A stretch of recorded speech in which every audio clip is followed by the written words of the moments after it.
അഹങ്കാരത്തിൽ നിൽക്കുന്ന മനുഷ്യനൊരിക്കലും ജ്ഞാനത്തെ ദർശിക്കുവാൻ സാധ്യമാവുകയില്ല.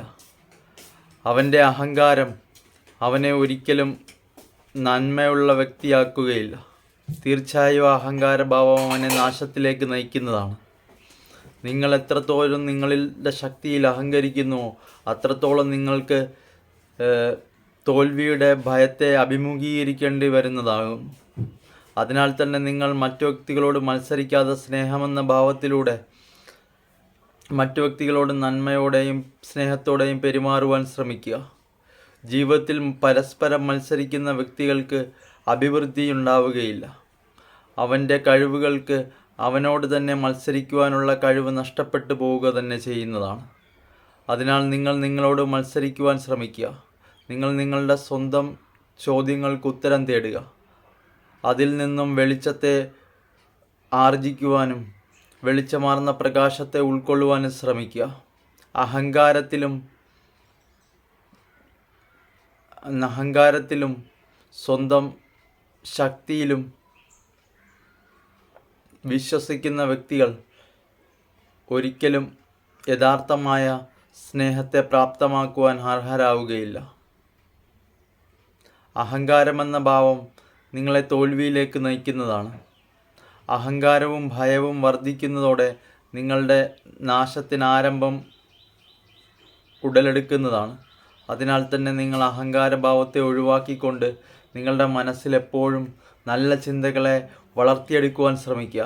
ആ നല്ല ചിന്തകളാർന്ന രൂപം കൊള്ളുന്ന ഓരോ ഭാവങ്ങളും നിങ്ങൾ മനസ്സിലാക്കുക. അതിൻ്റെ ഓരോ വ്യത്യസ്തമാർന്ന രൂപഭാവങ്ങളെയും ഉൾക്കൊണ്ടുകൊണ്ട് നിങ്ങൾ നിങ്ങളുടെ കഴിവുകളെ വർദ്ധിപ്പിച്ചെടുക്കുക. ആ വർദ്ധിക്കുന്ന കഴിവുകൾക്ക് നിങ്ങളുടെ സ്ഥിരതയാകുവാൻ സാധ്യമാകുന്നതാണ്. അഹങ്കാരത്തെ ഒഴിവാക്കിക്കൊണ്ട് നിങ്ങൾ നിങ്ങളുടെ വലിപ്പത്തെ തിരിച്ചറിയുവാൻ ശ്രമിക്കുക. നിങ്ങൾ നിങ്ങളുടെ സ്വന്തം വലിപ്പം എത്രയുണ്ടെന്ന് ആദ്യമേ മനസ്സിലാക്കുവാൻ ശ്രമിക്കുക. നിങ്ങൾ നിങ്ങളുടെ വലിപ്പത്തിൽ അഹങ്കരിക്കുന്ന വ്യക്തിയാണെങ്കിൽ നിങ്ങളെക്കാട്ടിലും വലിയവനായ ഒരു വ്യക്തി വേറെ ഉണ്ടാവുന്നതാണ്.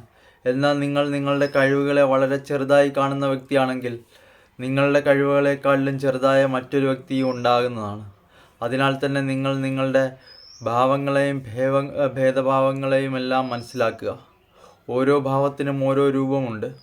ആ രൂപത്തെയും അതിൻ്റെ ശാന്തമായ ഭാവത്തെയും മനസ്സിലാക്കുക. അതിൽ നിന്ന് നിങ്ങൾ സ്നേഹമാർന്ന കരുണയെ ഉൾക്കൊള്ളുക. ആ കരുണയാർന്ന ഭാവം നിങ്ങളുടെ വളർച്ചയ്ക്കും മറ്റു വ്യക്തികളോടുള്ള സ്നേഹത്തിനും മൂലാധാരമായി തീരുന്നതാണ്. നിങ്ങൾ എത്രത്തോളം നിങ്ങളോട് മത്സരിക്കുന്നുവോ അത്രത്തോളം നിങ്ങൾക്ക് നിങ്ങളിൽ തന്നെ വിശ്വാസം വളർത്തുവാനും സാധ്യമാകുന്നതാണ്. ഓരോ ചോദ്യങ്ങൾക്കും ഉത്തരമുണ്ട്.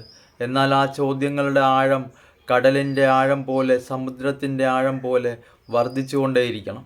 എങ്കിൽ മാത്രമേ ആ ആഴത്തിൽ നിന്നുള്ള സ്ഥിരതയും ബുദ്ധിയും നിങ്ങൾക്ക് നേടുവാൻ സാധിക്കുകയുള്ളൂ. ഓരോ ഭാവങ്ങൾക്കും ഓരോ വിചാരങ്ങൾക്കും ഓരോ ചിന്തകൾക്കും തമ്മിൽ മത്സരിക്കുവാനുള്ള കഴിവുണ്ട്. ആ കഴിവുകളെ തിരിച്ചറിയുവാൻ ശ്രമിക്കുക. നിങ്ങൾ ഉൾക്കൊള്ളുന്ന പാഠങ്ങളെ ഗ്രഹിക്കുവാനും ആ പാഠങ്ങളിൽ നിന്ന് നേടിയെടുക്കേണ്ട അറിവിനെ മനസ്സിലാക്കുവാനും ആഗ്രഹങ്ങളെ അഭാവങ്ങളെയും ഭംഗിയെയും ചൈതന്യത്തെയും വാസ്തുനിഷ്ഠമായ ഓരോ കാര്യങ്ങളെയും മനസ്സിലാക്കുക. തിരിച്ചറിവാണ് ജ്ഞാനം. ആ ജ്ഞാനത്തിൻ്റെ പ്രകാശത്തെ ഉൾക്കൊള്ളുക. നിങ്ങൾ എത്രത്തോളം ജ്ഞാനത്തെ പ്രാപ്തമാക്കുവാൻ ശ്രമിക്കുന്നോ അത്രത്തോളം ആ വർദ്ധിച്ചുകൊണ്ടിരിക്കുന്ന ജ്ഞാനം നിങ്ങളുടെ അറിവായി തീരുന്നതാണ്.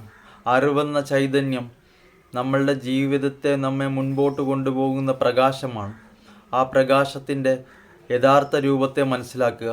ആ പ്രകാശത്തിൻ്റെ സ്ഥിരതയാർന്ന സ്ഥാനത്തെ നിങ്ങൾ തിരിച്ചറിയുക. അപ്പോൾ നിങ്ങൾക്ക് ജ്ഞാനപ്രാപ്തിയിൽ ഉചിതമായ മാർഗം ദർശിക്കുവാൻ സാധ്യമാകുന്നതാണ്. അങ്ങനെ നിങ്ങൾ നിങ്ങളോട് തന്നെ ചോദിക്കുന്ന ചോദ്യങ്ങൾക്കെല്ലാം ഉത്തരം സ്വയം ലഭിക്കുകയും ചെയ്യും. മാർഗം ഒരിക്കലും നിങ്ങളെ മുൻപോട്ട് കൊണ്ടുപോവുകയില്ല. എന്നാൽ നിങ്ങൾ എടുക്കുന്ന തീരുമാനങ്ങൾ മാർഗമായി തീരുമ്പോൾ അത് നിങ്ങളെ ലക്ഷ്യത്തിലെത്തിക്കുക തന്നെ ചെയ്യും.